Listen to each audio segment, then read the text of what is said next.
Hey guys, welcome back. आज हम बात करेंगे एक ज़ॉम्बी मूवी पेशेंट ज़ीरो के बारे में। So let's start with the movie. News में दिखाते हैं कि ऐसा रेबीज़ फैल रहा है जिससे इंसान ज़ॉम्बीज़ बन रहे हैं और किसी के काटने से बस 90 सेकंड में काटा हुआ बंदा ज़ॉम्बी बन जाता है। अब दुनिया में 7 बिलियन लोग या तो मर गए हैं या तो फिर ज़ॉम्बी बन गए हैं। इसलिए लोग अंडरग्राउंड बंकर में रहते होते हैं। उसी बेस में मॉर्गन उठता है। मॉर्गन को ज़ॉम्बी ने काटा था, लेकिन वो इंसान ही है और ज़ॉम्बी इससे बातें भी कर सकता है। ये लोग इस अंडरग्राउंड न्यूक्लियर बेस में बहुत सारे लोगों के साथ रहते होते हैं। वहाँ ये लोग पहला ज़ॉम्बी मतलब पेशेंट ज़ीरो ढूंढने की कोशिश कर रहे होते हैं, मॉर्गन के साथ मिलके, क्योंकि वो उनसे बात कर सकता है। और वो पेशेंट ज़ीरो इसलिए ढूंढ रहे होते हैं ताकि उसके खून से एंटीवायरस बन सके।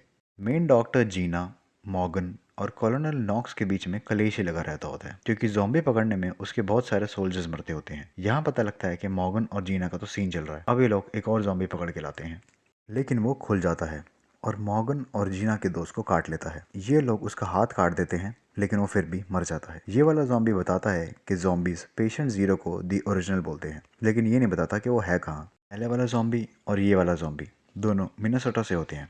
तो जीना बोलती है कि हमें मिनेसोटा के आसपास ढूंढना चाहिए, लेकिन नॉक्स बोलता है कि हमें और लोग नहीं मरवाने अपने, लेकिन कमांडर मान जाता है। मॉर्गन अपनी बेसमेंट में बंद ज़ॉम्बी बीवी से भी बात करता होता है, जिसका नाम होता है जेनेट। जीना और मॉर्गन का जेनेट को लेकर कलेश चलता रहता होता है और मॉर्गन और जेनेट का जीना को लेके। ये अलग ही हमारा भाई कन्हैया हो रहा है। अब जीना को पता लगता है कि वो प्रेग्नेंट है। वहाँ मॉर्गन सो रहा होता है और उसे वो टाइम याद आता है जब उसे और जेनेट को ज़ॉम्बीज़ ने काटा था। अगले दिन मरे हुए सोल्जर्स को जला रहे होते हैं, लेकिन उनमें से एक उठ जाता है और अटैक कर देता है। लेकिन तभी वहाँ मॉर्गन आ जाता है और उसे पकड़ लेता है। ये उससे बात करने के लिए लैब में लेके जाते हैं, लेकिन ये थोड़ा अलग ज़ॉम्बी होता है, एकदम इंसानों की तरह बिहेव करता होता है, ऊपर से सुट्टा भी मारता होता है। मॉर्गन उससे बात करता है तो पता लगता है कि ये मिनेसोटा यूनिवर्सिटी में एक प्रोफेसर था, लेकिन ये ज़ॉम्बी वाला प्रोफेसर दुनिया भर की बकवास कर रहा होता है और उनको कुछ काम का नहीं बता रहा होता है। तो मॉर्गन को प्रोफेसर से बात करते हुए पता लगता है कि आखिरी वाले ज़ॉम्बी में ट्रांसमीटर लगा हुआ था और वो प्रोफेसर ने ही लगाया था, ताकि बेस का पता लगा सके बाकी सारे ज़ॉम्बीज़। अब ये चीज़ मॉर्गन कमांडर को बताता है, लेकिन तब तक ज़ॉम्बीज़ बेस में आ जाते हैं और ये जीआई जो वाले ज़ॉम्बीज़ या तो सबको मारने लगते हैं या फिर काटने लगते हैं। पूरे बेस में फुल एकदम तबाही सी मच जाती है। मॉर्गन निकलता है जेनेट के पास, क्योंकि इन लोगों ने उसको लेटेस्ट वाली दवाई लगाई होती है मॉर्गन के खून से बना के। मॉर्गन जेनेट को लेके जा रहा होता है, लेकिन तभी जीना आ जाती है। तो वो बोलती है ये ज़ॉम्बी है, इसको लेके नहीं जाना। लेकिन मॉर्गन बोलता है कि बीवी है मेरी, मैं तो लेके जाऊंगा। अब ये तीनों एसी वेंट्स में घुस जाते हैं, लेकिन इनके पीछे वहाँ भी ज़ॉम्बीज़ आ जाते हैं। पर तभी वेंट टूट जाती है और ज़ॉम्बीज़ गिर जाते हैं, लेकिन मॉर्गन हीरो बच जाता है। ये तीनों पार्किंग में निकलते हैं और उन्हें वहाँ पे प्रोफेसर मिलता है।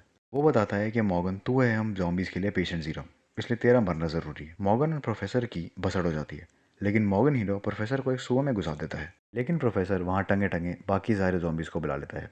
जेनेट इन दोनों को भगा देती है और खुद ज़ॉम्बीज़ को रोकने के लिए रुक जाती है। अब जीना और मॉर्गन बेस से निकलकर बाइक पे बैठकर जंगलों की तरफ निकल जाते हैं और यहीं पर मूवी खत्म हो जाती है। So thank you so much guys for being patient with me. Do subscribe the channel and I hope you hear me in my next one.